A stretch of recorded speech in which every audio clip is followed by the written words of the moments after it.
再休息一会儿，我去洗手间。有什么事叫我。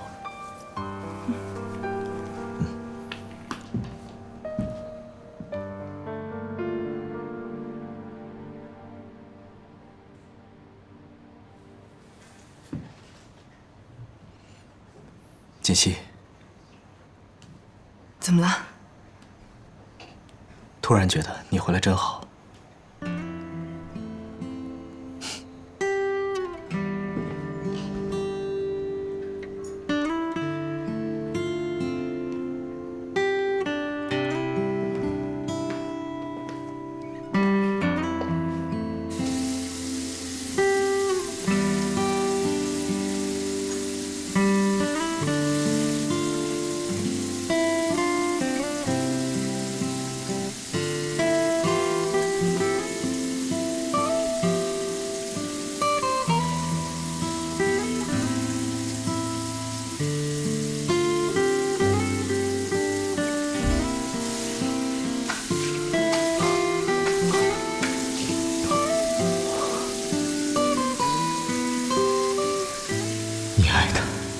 就应该相信他，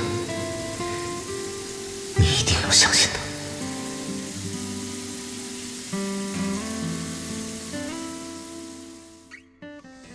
少夫人，少夫人，方叔，嗨，有一个自称是你父亲的人来了。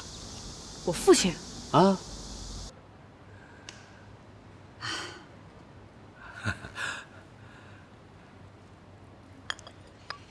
哼，胆子不小啊，今天都跑到我们家来了。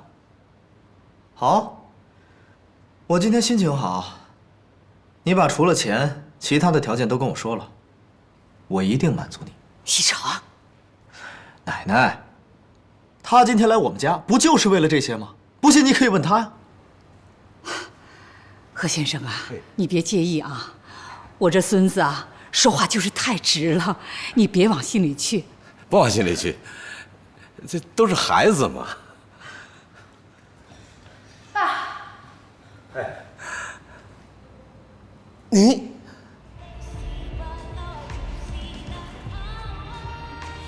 苏小姐，是安安吧？哎，苏小姐，不好意思，我是不是迟到了？没事，我也是刚来，坐吧，坐吧。哎，以后别叫我苏小姐了，太见外了，你就直接喊我妍希就好了。啊，妍希姐。啊，初次见面，一点小心意。这是……你上次不说喜欢这个包包吗？我就让我朋友留意了一下，没想到在国外真的买到了。